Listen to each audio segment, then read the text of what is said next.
Namaskaram to everyone. Happy Dashara to all of you all. Wonderful to be connecting on this auspicious day. So, before I get on with the text, I think we had left ourselves a question to ponder. I think the question we asked last week was, how do we know what one is attached to? At the same time, how does one go about knowing the degree of attachment? Now, the context of that question was, we learned that the United One, having abandoned the fruit of action,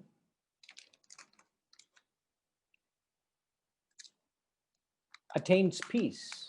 But whereas the Ayukta, the one who is not united to the higher, he is impelled by desire and attachment.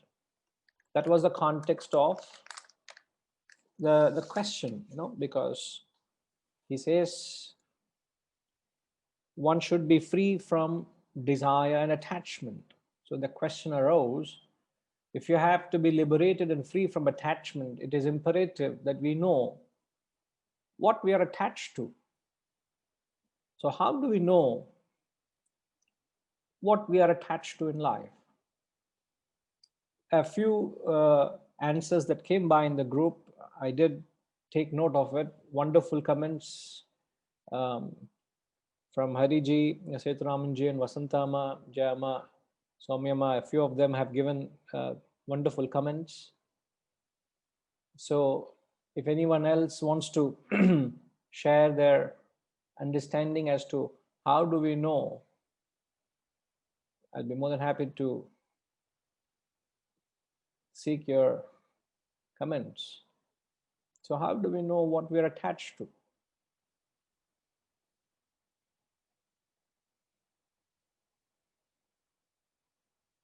Shashikanji, can I ask you, sir?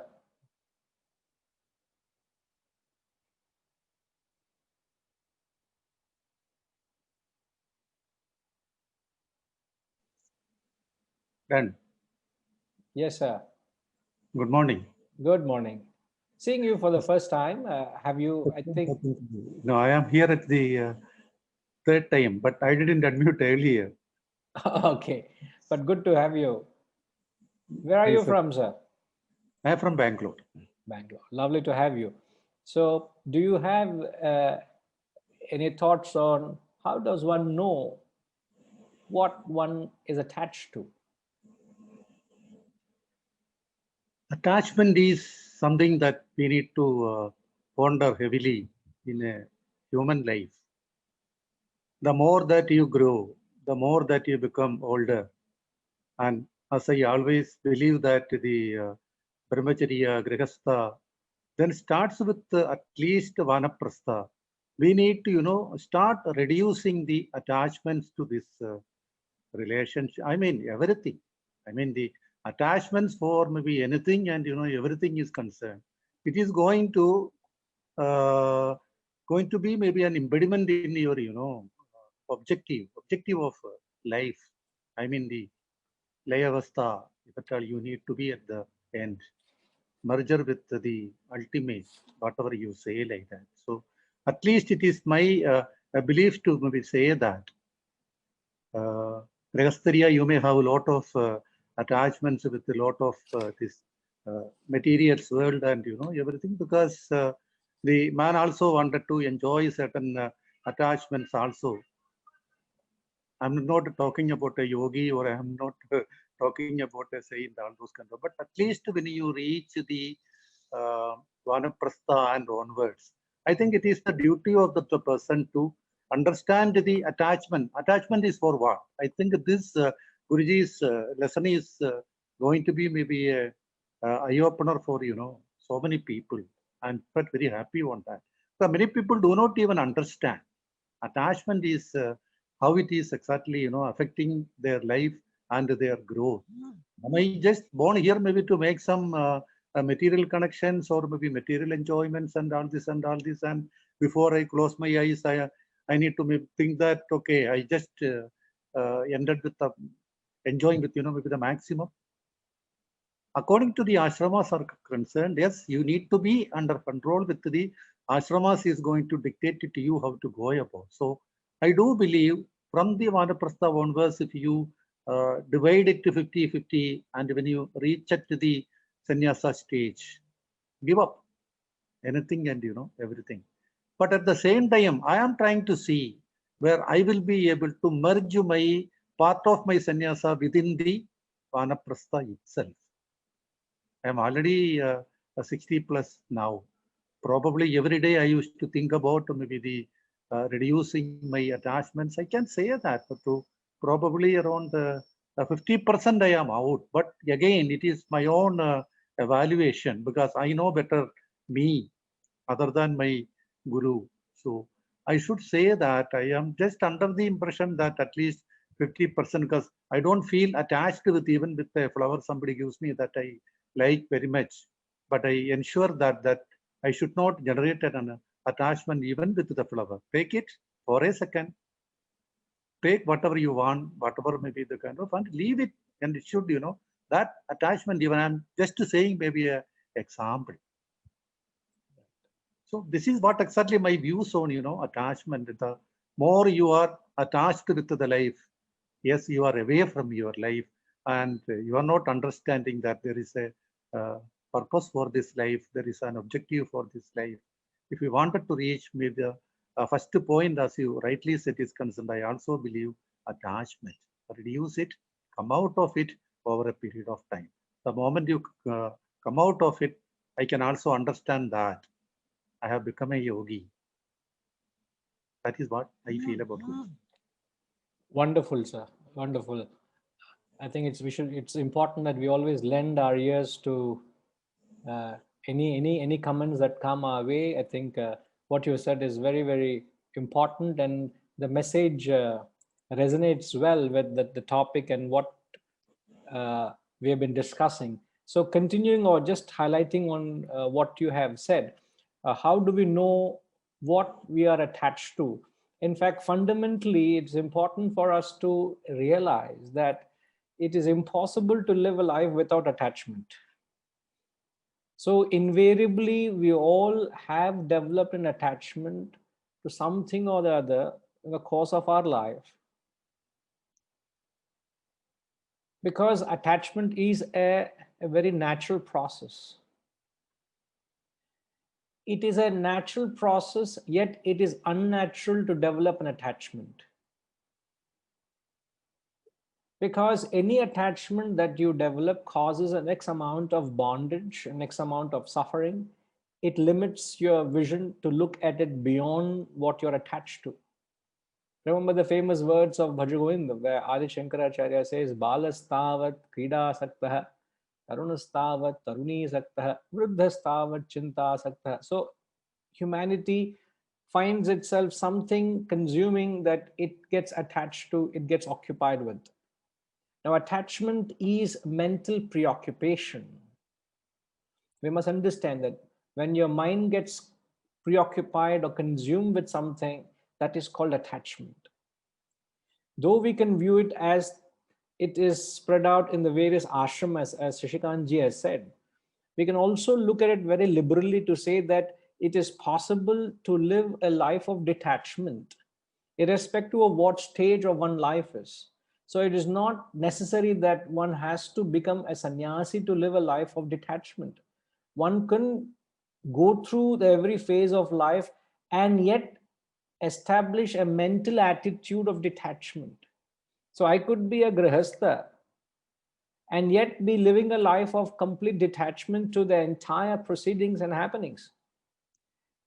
So it is the mental maturity here we are talking about. Though the ashramas give us a certain path to get there, but yet it is a mental attitude one needs to cultivate and live a life of detachment wherever, whatever one is establishing a connection with, whatever one is dealing with, whether be it a family, whether be it business, whether be it an enterprise, whether you're running an ashram, I'm running an institution, It's imperative, it's fundamental that I must develop an attitude of detachment.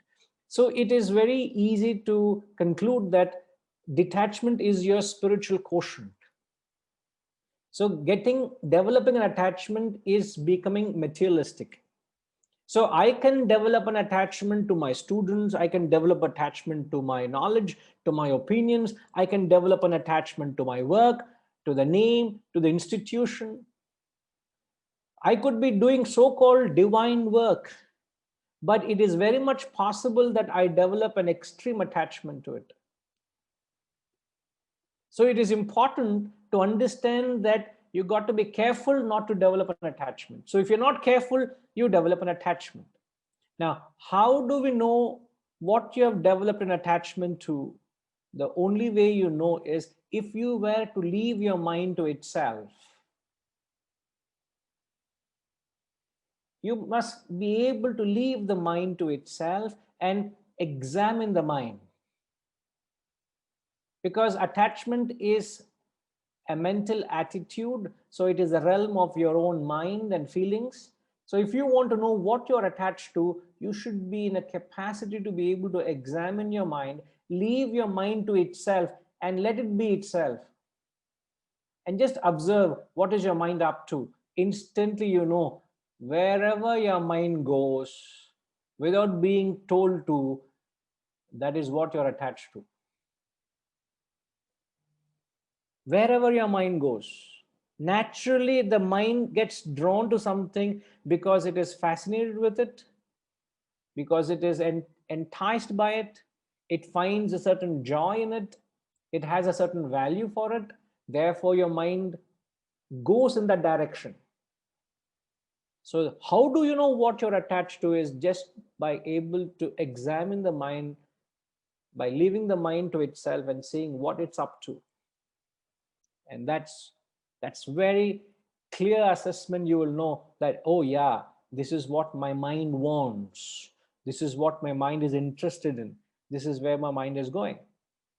And that is what invariably you develop an attachment to. Now, in order to find any flaw within, in order to know your own imperfections within, what is that one quality is essential to know one's own faults, including the concept of attachment. Attachment also is a negative quality. So in order to know where exactly you're falling short or where exactly you are having a point to be corrected, what is that quality you need to be able to identify? Both answers, Tinkima and Gayatrima, Ushama, they all have given the right, correct observation. It is you must have an objective observation. You must be a sakshi. You must be able to stand apart and watch yourself as you would another person. If you are able to take that objective stance to yourself, you will exactly know what's happening within you. You will be able to administer the necessary advice, necessary correction only when you know what exactly is wrong. And in order to know where you're going wrong, you need to be objective. Very, very important. If you're very involved with yourself, you will not know where you're going wrong. You will not know what you're attached to.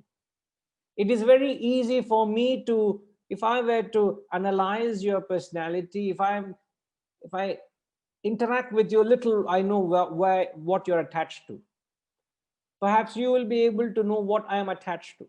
It's very difficult for you to identify where you are attached and for me to identify where I'm attached.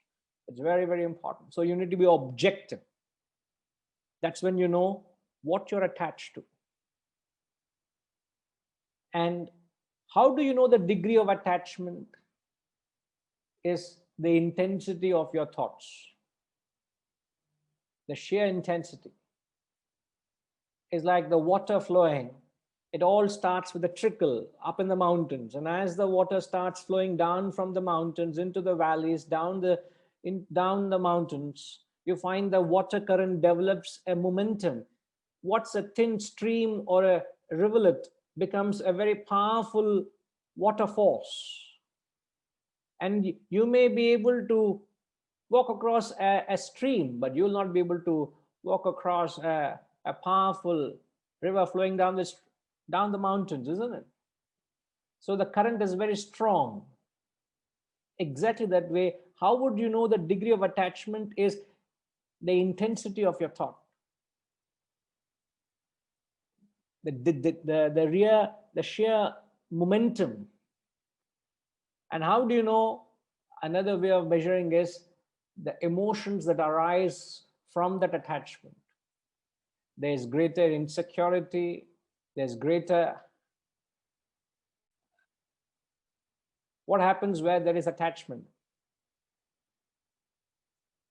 You feel very, very insecure, don't you? Hariji, what happens when there is great attachment?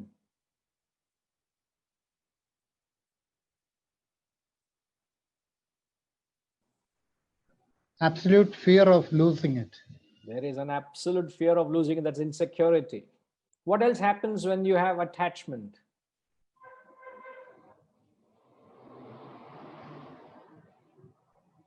My mind is getting agitated. Mental agitation. Your mind is very agitated, your mind is restless. I will not be able to focus on anything. Yes, because you can't think of anything else. Yes, you can't focus.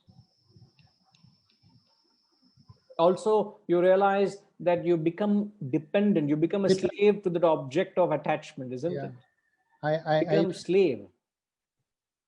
I feel I have lost my freedom.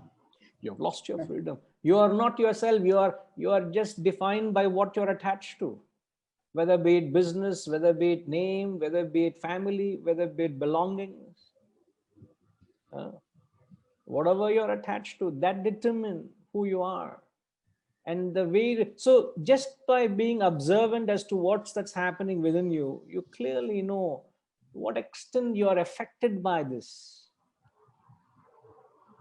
Arjuna is a real example. Sir, we are all real examples. We are all classic examples of attachment. I will talk about my own example as attachment. What am I attached to? Am I able to see the childishness of my own attachment? I'm not saying you're wrong, Hariji, that the text. Who are Arjunas? Arjuna, we are all Arjunas. Yeah. Who is Krishna?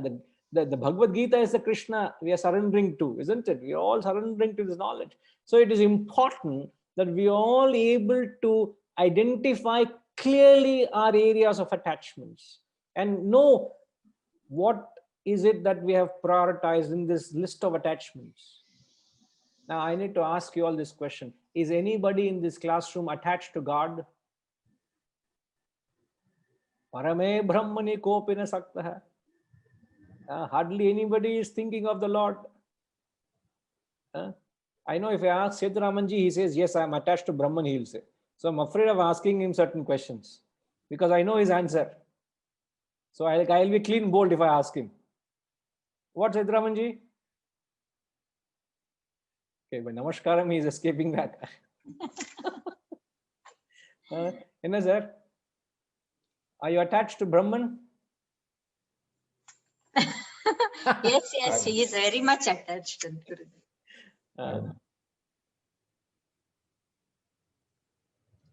All the people participating in your session are inching towards attaching to Brahman. Inching towards. So you can only develop an attachment, remember, where your mind goes. But the sad part, we don't develop an attachment to the higher is because your mind doesn't go towards the higher. Understand this.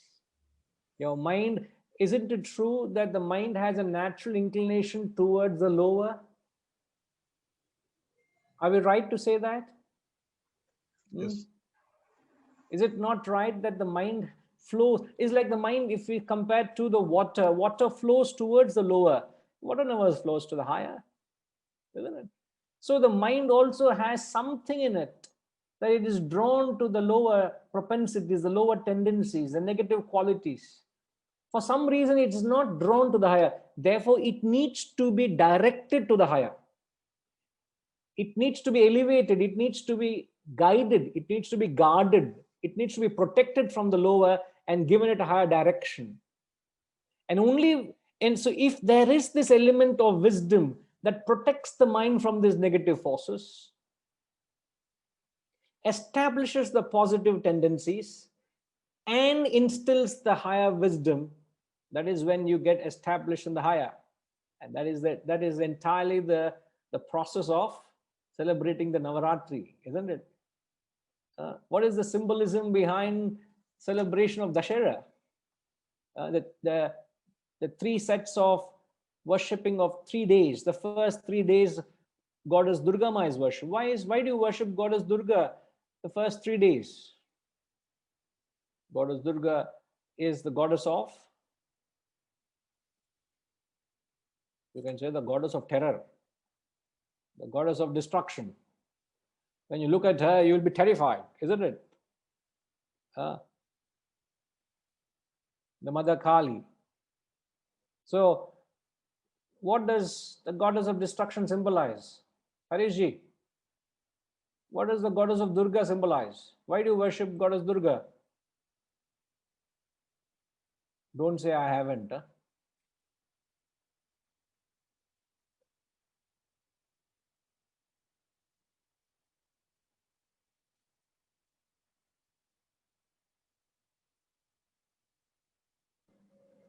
Hari Om Guruji. Hari Om, sir. Were you asking me? Yes, Ji. I thought it was Hariji. I think we'll have to rename you both now.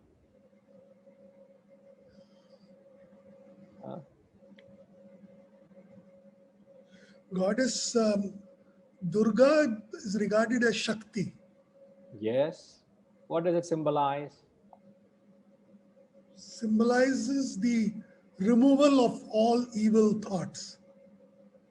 Removal of anything negative, the evil, the desires, the vasanas, the negative propensities, the lower indulgences, anything that draws you, pulls you down to the lower.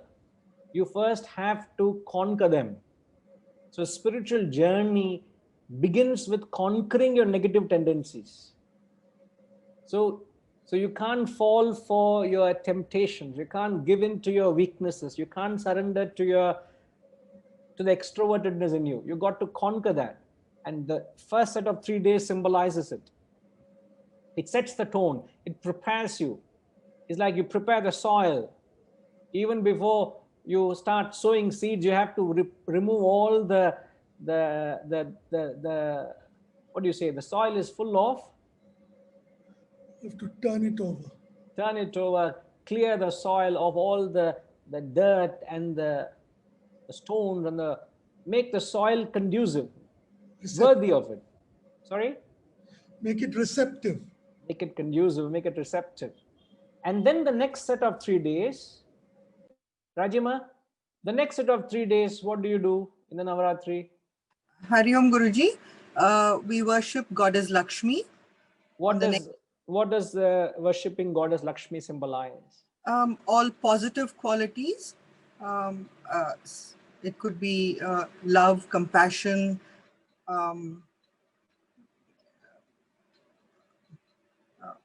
feeling for others. Forgiveness, charity. Forgiveness, charity. Yeah. Any of them. So you're trying to establish positive qualities. You're trying to protect the positive qualities. You're going to ensure all the positive tendencies. So get rid of the negative, establish the positive, which prepares the soil. And the last set of 3 days, 7, 8, 9. You worship Goddess. You worship Goddess Saraswati, that is when Goddess of knowledge. When your calm mind is receptive to knowledge. That is when you are conducive, you're receptive to receive the higher knowledge, the knowledge of the self. And once you do that, you find there's enough wisdom to annihilate the ego, the destruction of the lower, which is symbolic of the day we celebrate today, that it is the union of the individual with the self, which is the self-realization. So even relatively, you can't gain knowledge of the higher until the negativity is destroyed, the positivity is established, and then only you can receive the knowledge of self. So the negativity is destroyed. Here's all your lower attachments has to go. So you have to be true to yourself, what you're attached to. Unless until you measure your attachments, take corrective measures to those measures, and give yourself a proper direction. And that is when you get established in the higher. Okay.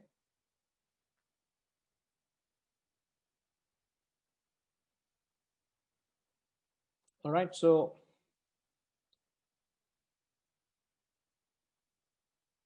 we will get on with the text. I think the last we did was verse 12.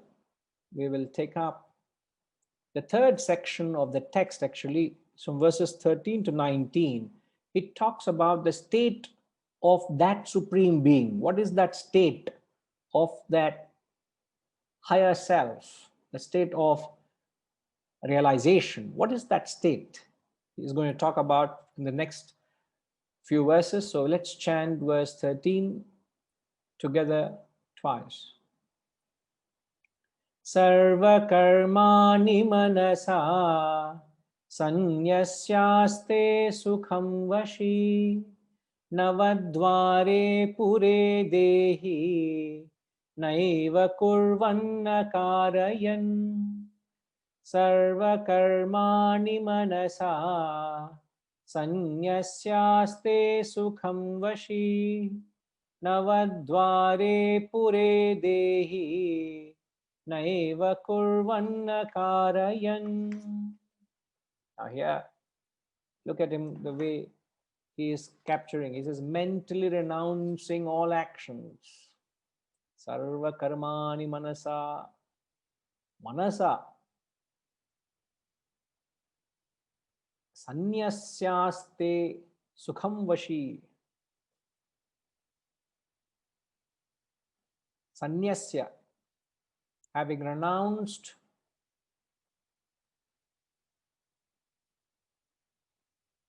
sukham vashi. This man is happily sitting, self-controlled. Vashi means vasham is one, the derivative word refers to one who has a perfect mastery of control over himself. Mentally, sanyasyaste, renouncing karmani manasa, from the mind, renouncing all actions. Navadvare pure dehi naiva kurvanna karayan. The embodied rest happily in the city of 9 gates, neither acting nor even causing others to act. Beautiful, very, very famous verse. He happily rests in the city of 9 gates. Very, very famous reference. All right. So verses 13, 14 and 15, he's talking about a jnani. Now, don't remember, can we have the screen back, Hariji? Wonderful, yeah. So remember, the text started with talking about a yogi, sannyasi, jnani. Don't forget that. Yogi, who is a yogi? Yogi is a spiritual beginner. A sannyasi is said to be one who is advanced, established in the spiritual field, and jnani is said to be an enlightened person. So here he's describing that state of that enlightenment from a standpoint of a jnani, then a sannyasi, then a yogi. So he's going in the reverse order here. Okay, now before I get into the verse, I want to ask this question. Now, if somebody were to ask you, what is your understanding of that supreme being? What would you say? What is your understanding of that supreme being? You may call it as the reality, you may call it as the transcendental consciousness, you may call it the Brahman, you may call it the Turiya. The various terminologies indicating the same one truth, Advayam, not two, it's only one, the Ekam, the one truth. What is your understanding of that? Balasubramaniam sir, what is your understanding of, sir, simple question, sir, what is God? What is your understanding of God? If you say, sir, God is some supreme being which we all try to attain, get into, think of God and try to attain some, ultimate moksha, but it's all very difficult, but we all have to make an attempt. We all strive for that. All right. Our ultimate aim is to merge with Brahman. But the thing is, it's very difficult to attain, no doubt, but we all have to strive for it in whatever ways we can, either by renouncing or by detaching or by developing, going against attachment. So a lot of methods are there by which, so we try to attend some spiritual lectures and see if we can make an attempt, make a real honest attempt to see if we can really control our mind and get into a higher levels of thinking. Very nice, very nice. I really appreciate, sir. Very candid views. Yes. And of course, I'm just a beginner. I'm just getting into this. But still, I thought I should I'd make an attempt. I should not just simply waste my future time. Further times. Yeah, we're all in this journey, sir. We're all there to help each other. We're all somewhere in the ladder. Appreciate, sir. Shashikanji, yeah, you have something to say, sir? Yeah.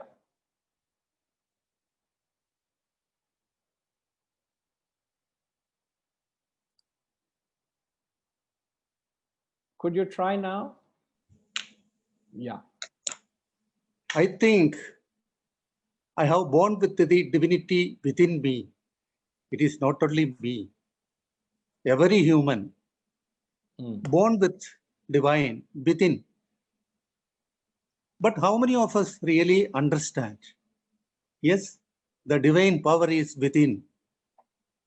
Somebody can say within the heart, somebody can say, it is up to the individual about maybe the understanding is concerned, because you see, it is remain the consciousness within. So the moment you taken birth in this Murtiloka or in this materialistic world, I don't know, most of us, the priorities are going to be varying. That priorities are going to be maybe the main thing of attachment within you. As you maybe rightly said some time back, yes, even with a grihastha, you can be a yogi, you can be a sannyasi too. Why not maybe an enlightened person too? Definitely it is possible. It is up to the consciousness that you are going to be attached. Correct. But here, some time back onwards, I had been asking a question within me. Attachment and my attachment with the divine, is it not going to be contrary to my progress? This question, I don't have an answer as of now, because at the end of the day, if you are merged with your own, when I say that, maybe a word like Tattvamasi, yes, it is within me, I am. So the moment I start believing within me and I guarded with the God within my heart and say, yes, he is already there, then it is a surrender starts. Then it is a total surrender also starts. That total surrender going to bring you maybe to the stages that you told the yogi and the sannyasi and the enlightened, jnani. Sort of, so it is up to all of the people attending here in this session. I think it is to understand that God is nowhere else, but it is within us. You want to see? Yes. Make up an urge for that. The way that you wanted to see the God, perhaps it will be possible at the end of the day. You will be able to witness the God within you. This is what exactly my session. I am not the God, but I am. the God might be say that divine, but I am also part of it means that I am divinely attached to maybe with that. But this attachment, how it is going to affect me, I expect an answer from Guruji for my information so that I will be able to change to that. Hari Om. Hari Om. Sure, appreciate, right. So I'll clarify that. Yes, I'd like to hear from others. Yes, Hariji, when we say what is God, what should be one's thinking?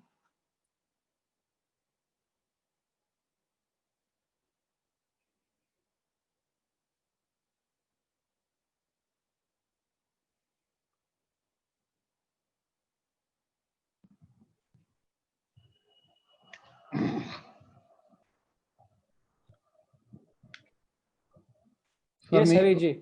Yeah, Hariji, go ahead, please. For me, God is the power which makes me to do my simple things, which I am doing now.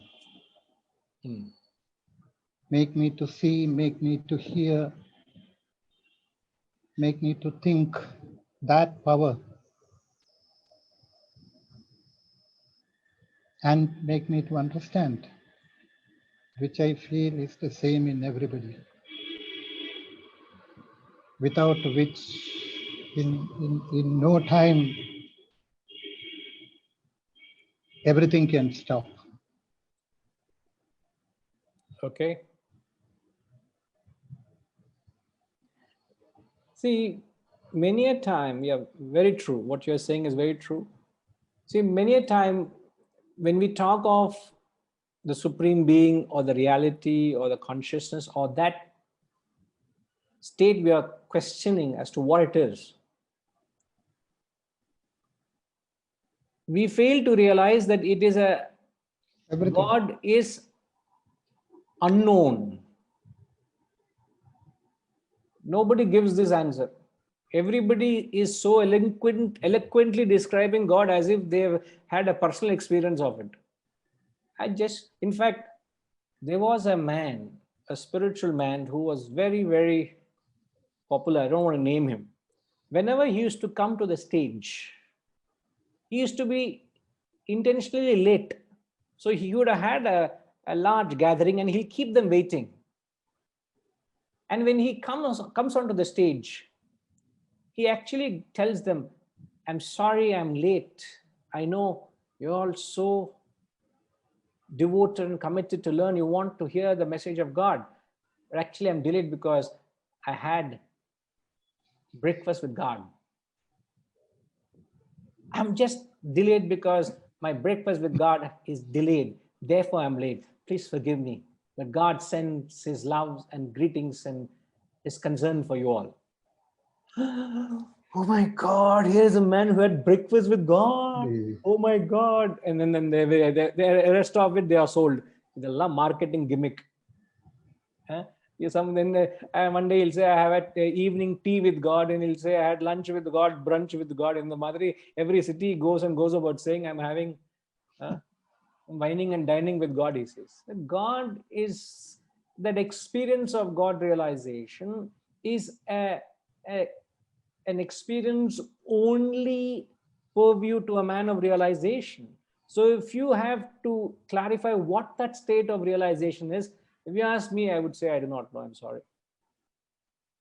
My guess would be perhaps an approximation at its best, what it is, what the Shastras are saying.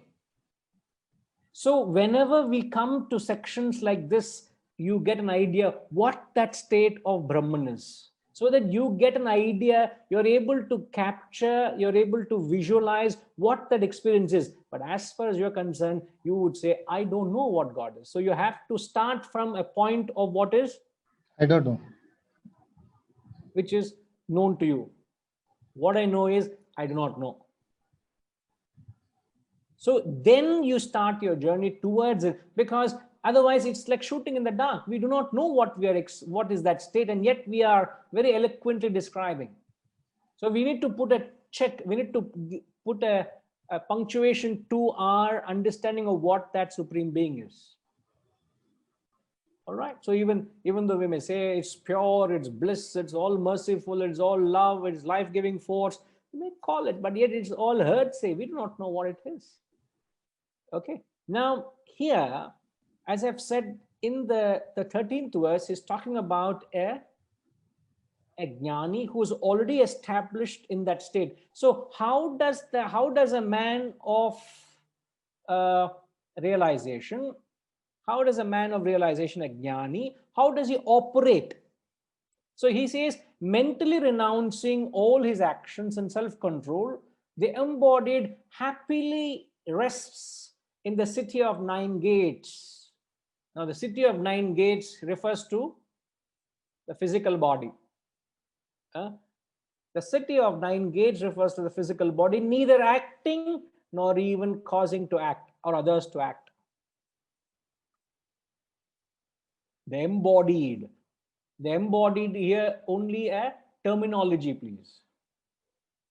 The Atman cannot be confined within the body. The walls of the body cannot confine the Atman. So the self cannot be contained, cannot be confined within the 9 gates, within the realm of the body. Just like, can you contain space? You can't contain space. You may say a pot space. You say living room space. You may say kitchen space. You may say bathroom space. When you talk of these terms, do the walls of the house divide space? They don't divide space because space is too subtle. Space is indivisible.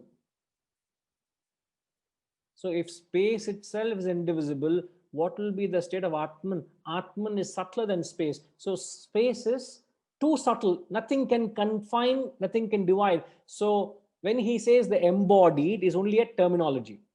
Are you all with me? Are you all thinking along with me? Padmini, I'm following? Okay. So embodied na only a terminology. It's not that Atman is confined to the physical body. So what is the state of this man who is who has reached a state of realization? He is completely fulfilled. It is known as paripurna. Paripurna is such a state he has reached, neither acting, doesn't need to act. There is no necessity to act, nor causing others to act.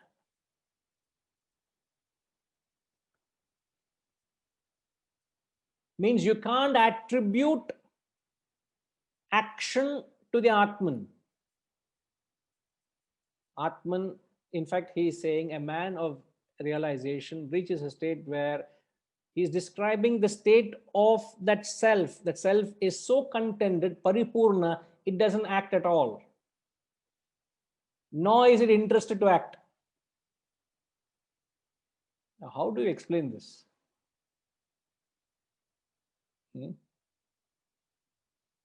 But his state, he is mentally renounced. He is dispassionate. He is disinterested. Just like when a dreamer wakes up from the dream,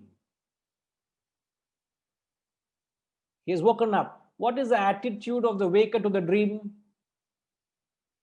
He is totally disinterested. He is totally dispassionate to the dream, isn't it? He's not interested. He doesn't know what he has no concern. He has no interest in anything in the dream. So that is the attitude of a man of realization to the happenings in the waking state. No interest, mentally renounced all his actions.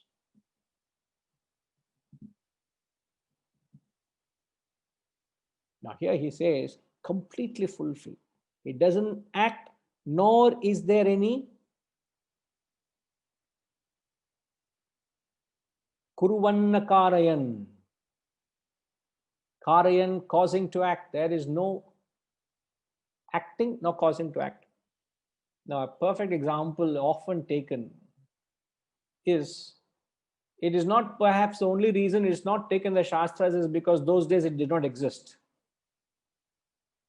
And much later, Some philosophers have taken example of it, and I'm just borrowing that term, example which conveys the spirit, what they're saying. The Atman functions in a human, this is what he's saying, just like a petrol in a car. If you take the example of a petrol in a car, the petrol has no movement, isn't it? There is no movement inherent in petrol. Now you go and ask petrol, does it have a desire to go anywhere? It has no movement in it, nor does it induce movement. So Atman is understood to be just like a petrol in a car.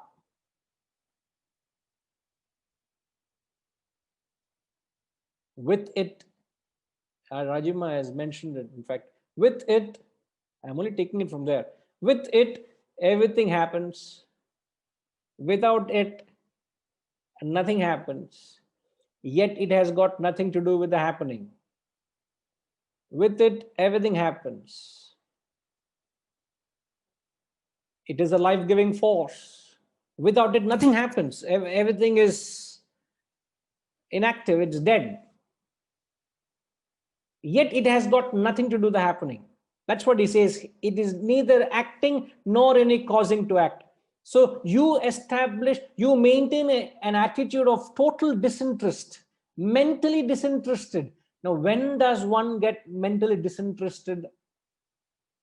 Only when your interest is shifted to something higher. The concept of disinterest and interest is only relative. Here he talks from an absolute point of view. So when you're absolutely interested in the self, you're disinterested in the world. So since he is established in the self, he is disinterested in the worldly activities. He may be performing actions, but what is the attitude of petrol to movement? Balasubramanian sir, what is the role of petrol in movement of the car?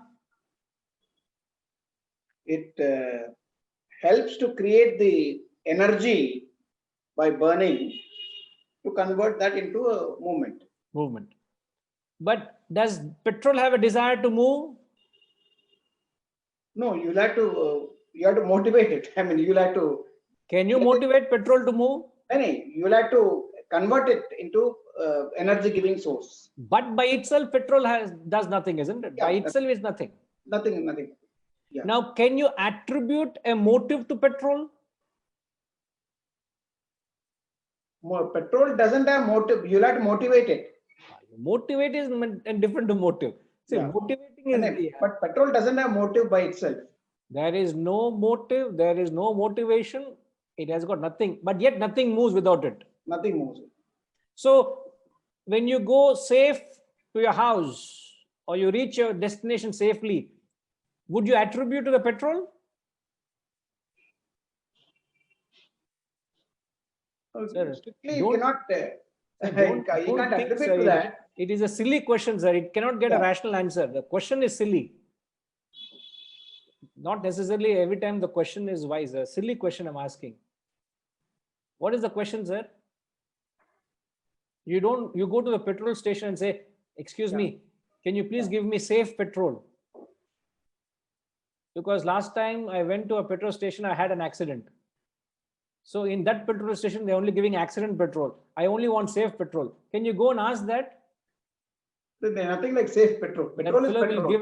He'll give a stare at you as if you have come from an asylum. Just discharged from an asylum, you come to there, he'll look at you like that. Isn't it? There is nothing called as a safe and accident petrol. Isn't it? So the petrol has no action, doesn't perform action, nor has it got a desire to act, nor can you attribute the fruit of action to petrol, isn't it? Whether you reach a destination safely or you meet with an accident. Also at the same time, you can't attribute performance to petrol, can you? No, you cannot. In an ordinary vehicle, there is an ordinary performance. Ilya? In a mediocre car, there's a mediocre performance. In a sports car, there is an exuberance of performance. Almost you hold on to your seat. Isn't it? Now, is that all because of petrol? No, it's because of the engine. Correct. Now, look at the same thing. Now, where there is a petrol, you bring in the Atman. Where there's a car, you bring in a human being. Then you'll understand what they are trying to say. Petrol has no desire to act. Atman has no desire to perform any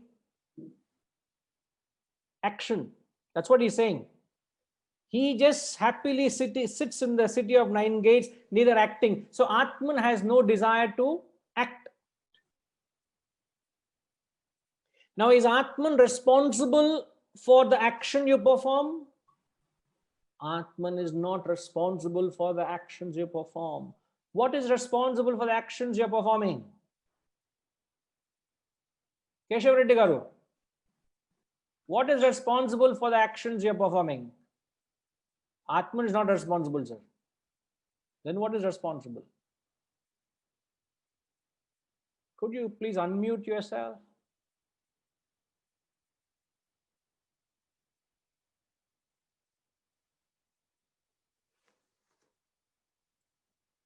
Hariom Guruji. Hariom, sir. Guruji, it is your intellect that makes. What is your product of intellect? Product of is again Atman. No. Intellect is a product of what?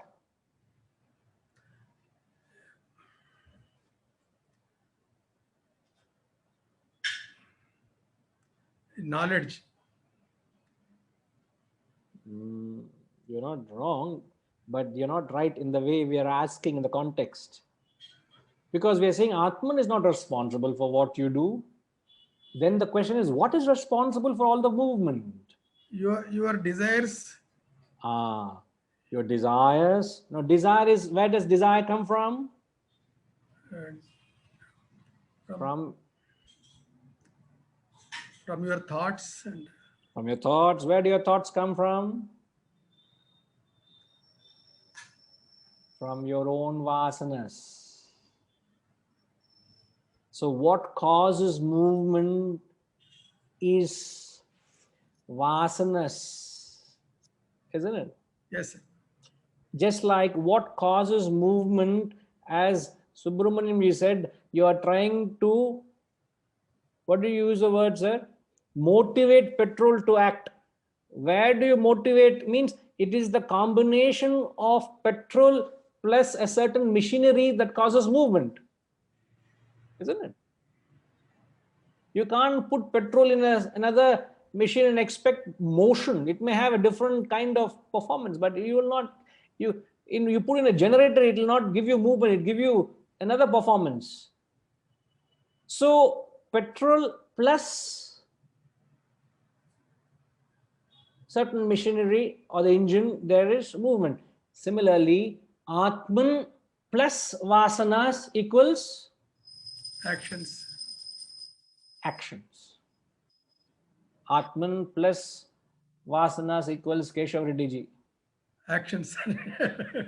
Whatever actions you are performing, good or bad, don't go back and blame the Atman for it. Blame the vasanas you have for your actions, not Atman. And yet you wouldn't have done a noble deed, or you wouldn't have done a mistake or an error without the Atman. Yet you can't blame Atman responsible for it. Yet it could not have happened without Atman. Just like you would, just like an accident cannot happen without petrol, isn't it, sir? Yes. In fact, one of my very close students, they were in Malaysia, father and son, a Chinese family, a father and son. The son was driving, the father was sitting, both of them in the front seat, driver's seat in the passenger seat. They were coming from I think they went for a movie, and they were coming back home. So it was maybe 11ish. They were coming back home, pretty deserted streets, and they came slowly and they halted a traffic light. They're narrating all this to me after that. And that man, I'll tell what happened after that to him. So they're narrating this experience. So a couple of cars at the traffic light and they come and stand. Suddenly they hear bang, huge sound. Both of them get a jolt of their life. A car comes from behind and rams into them at such high speed that this man who was in the passenger seat was completely shook so heavily that he got paralyzed from his waist down, and he was bedridden for more than 3-4 years, bedridden. And they tried his best to bring him back to his normal self, but they failed. But what I know is he has been confined to the wheelchair. They were just waiting in the traffic light. Somebody comes in it, and the son, not a scratch, who was at the steering wheel, not a scratch. And this man completely lost his normalcy of life. Now, would that accident would have happened if the petrol ran out a few meters before reaching that spot? The accident, that freak accident, yet a terrible accident, could not have happened if the petrol ran out a few meters before. And yet, petrol is not responsible for that action. Similarly, a terrorist goes about, he stops a school bus and mercilessly kills the teachers and innocent kids. Has Atman got anything to do with that act of terrorism?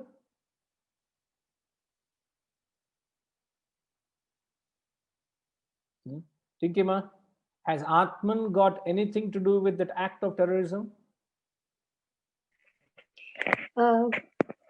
So the Atman is not responsible for any action. He's not responsible for the terrorism. But if the Atman is not there, then anyway, no action can take place. Yes. No action can happen. Like petrol running out of a few meters before the accident, there wouldn't have been a tragedy at all. Isn't it? But yet you cannot attribute the cause to the Atman. Just like you can't say the accident happened because of the petrol. Then what do you attribute that action to?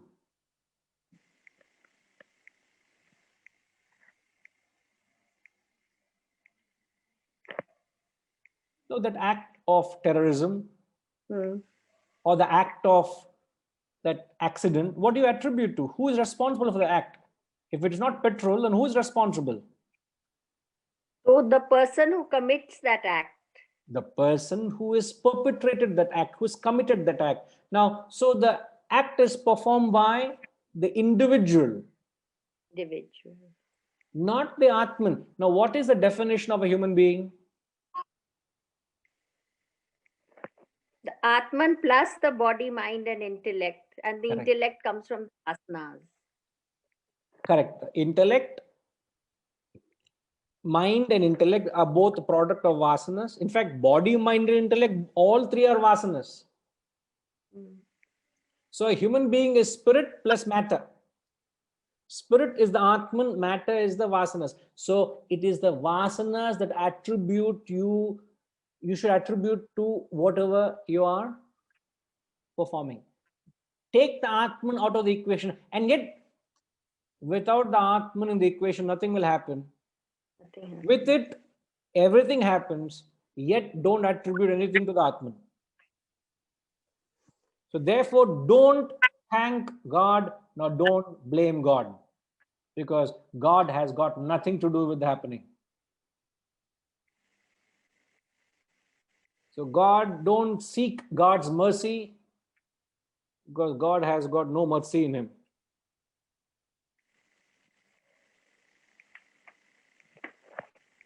Don't say God is all love. Therefore, oh God, please give me some love. God has neither love nor hatred. How can you say, oh God, please love me? or please bless me. These are all terms we have come to believe that exist with reference to the realm of Brahman. They don't exist. Yeah, Sudhakar Garu?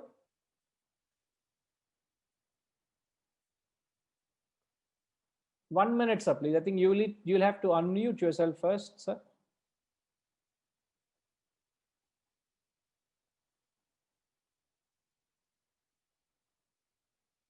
Yeah.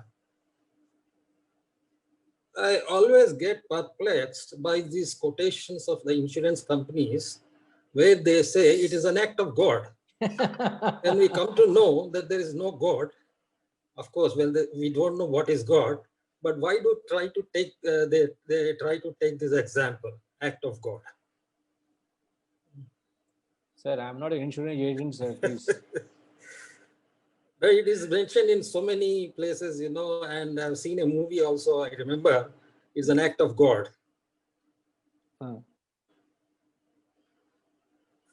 Anyone who has an answer for Sudhakarji? What do you mean act of God? Means it's something beyond your limited imagination. It's something which is beyond your control. That's what perhaps they're implying. But I feel it is a kind of excuse they try to make themselves to come out of the situation. Probably. Perhaps. I don't know. Perhaps. Right, sir. Yeah, Shivaji. Solunga, sir.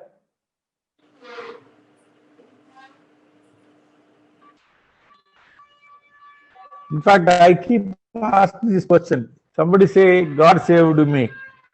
Then why don't God save the floods even occurring? Why it should first place occur, then save you alone? What about the rest? So it can only be the witness, it can never be, it cannot act. The why somebody gets into that place where the flood is happening, how do we explain? See, now you say Atman is absolutely pure, we accept. Then how do you explain Prarabdha? Why should somebody have a different thing? Atman is absolute.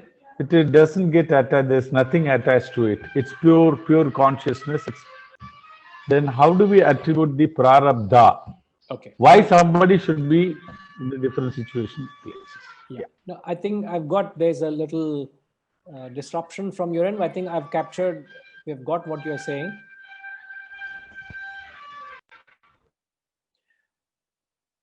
Now, the question which Shivaji is asking is, what is it that creates the prarabdha?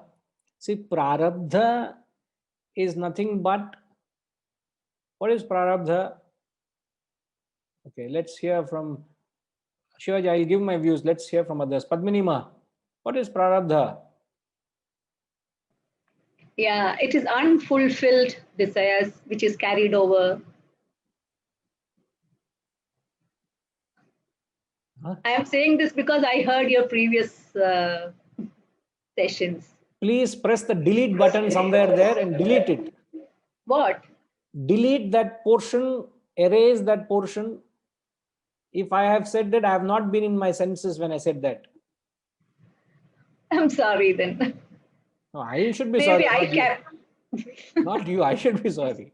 Maybe that is what I gathered, because it is something like my vasanas are, why does one person differ from another? It's purely because of the vasanas. No, I think there's a slight confusion. Prarabdha is something which you carry from your previous. No, please do refer, don't delete anything. Please do refer to that video again. Okay. And the confusion, Maybe the confusion is the term prarabdha is different to prarabdha vasanas. So prarabdha vasanas have a very specific connotation and a very specific usage. I think you're referring to those vasanas a human being is born with. Yeah. So when a person is born, he's born with certain vasanas. Those vasanas are known as prarabdha vasanas. Yes. That is different to Prarabdha. Okay, prarabdha is that entanglement with material. That is samsara. Samsara, okay. No, so that is different. All right. Let's hear from anyone. Confused. No problem. Harish G. So I'll say Harish G. I'll say. Correct, Harish G? So I'll have to say Harish G. Then he will know who it is. It is targeting at him. Ama. Hari Om Guruji. Hari Om, sir. So what is Prarabdha, sir? No idea. No idea. All right. Setramanji, what is Prarabdha?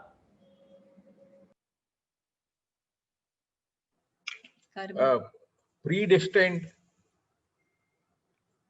Huh? Sir? Predestined. Something that is predestined. Can you please explain what do you mean predestined?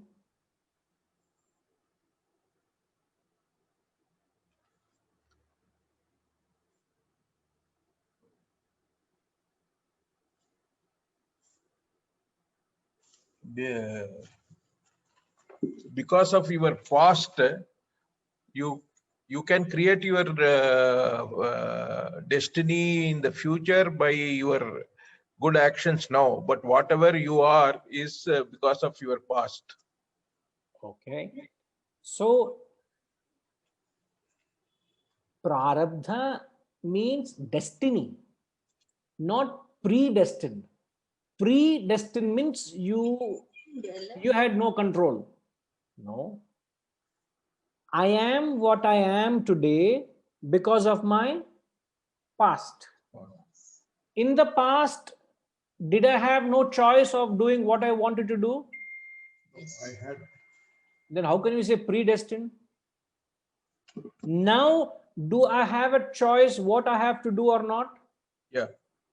So what my future is also determined by my actions now, over which I have complete choice. Then how do you say it's predestined? Predestined means over which you have no control, isn't it? Yeah. Sir, in Vedantic philosophy, there does not exist a concept of predestined. It doesn't exist. So you may have to clarify that terminology because it doesn't exist. Prarabdha, correctly, I think you rightly said, means destiny. And destiny always refers to Past actions.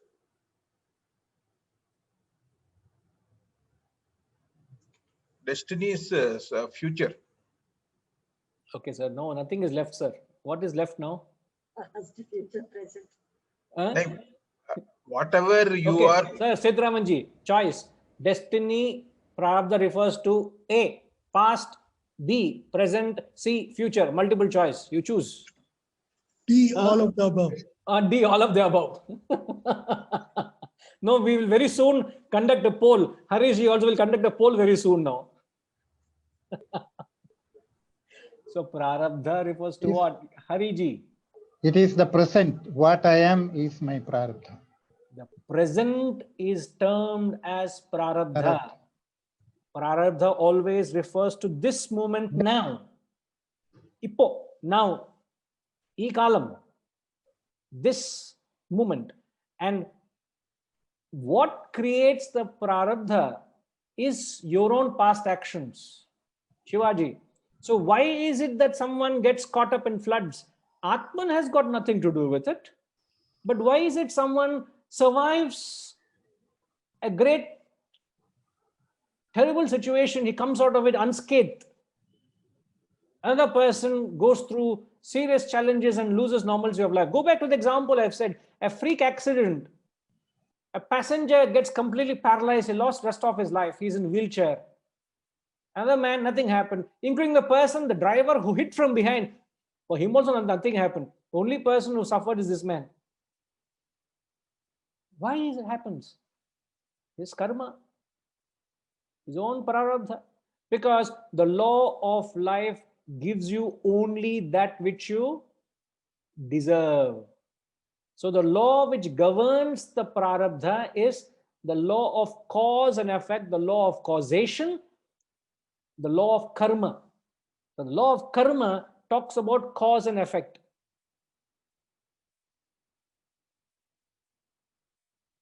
The law of destiny, in fact, there's a law of destiny which talks the past and the present. The law of karma talks about the past, present, and what you are in the future. So this gives a complete picture. So the prarabdha is determined by the law of destiny. So please clarify that. The law of destiny determines the law. It's a law, it's not an opinion. The law of karma determines past, present, future. The law of destiny determines what your present is, the prarabdha. So I am what I am because of my past actions, to which I am bound. I have no choice but to face the consequences. But Atman has got nothing to do with it. So you got to take the Atman out of the equation, because he says, Navadvare pure dehi naiva kurvan na karayan. It is not acting, nor it is doing any action. It is not interested, it is not causing anything to act. What it's doing? Having maja. Navadvare pure dehi kurvan is, in fact, he's just there. He's just resting. He's just renouncing sukham. The Atman is having maja, sukham inside the body. It has got nothing to do. Sukham is related to renouncing. He is completely detached. So don't attribute an emotive to God.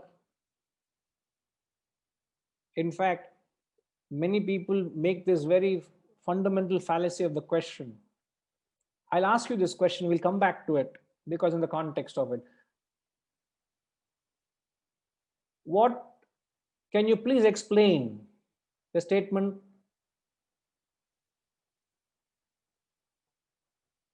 Please explain the statement.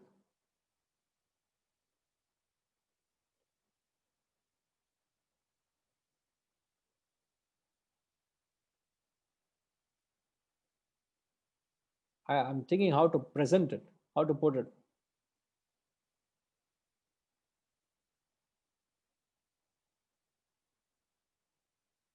Because it is easier to say the truth, but it's very difficult to speak the non-truth. So I'm trying to speak the non-truth. Therefore, I'm thinking so much. The false statement I'm trying to make. Please explain the statement. God created this world. Because God is the creator and he created the world. Please explain. Hariji, please type out the question, sir. Please explain the statement, God created the world. Because God is the creator, the world is his creation. Please explain.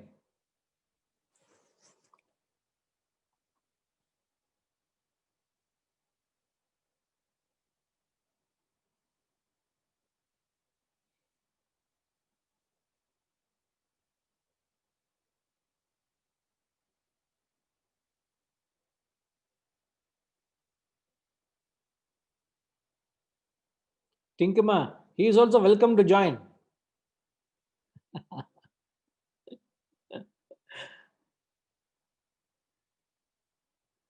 So please explain the statement, God created the world, because everybody looks at God as the creator and the world as his creation.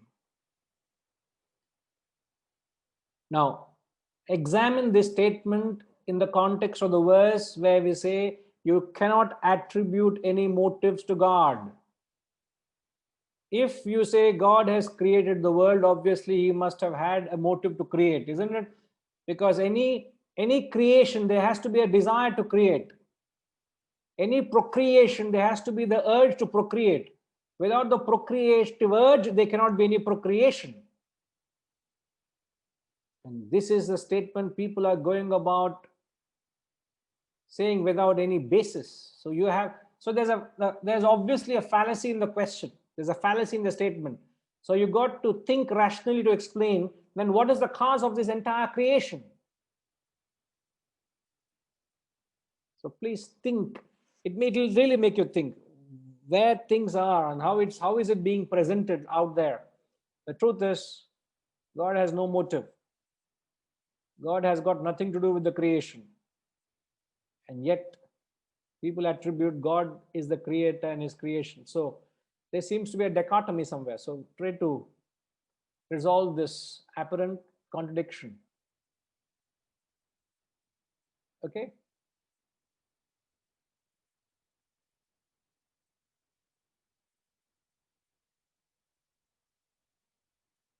We'll come back.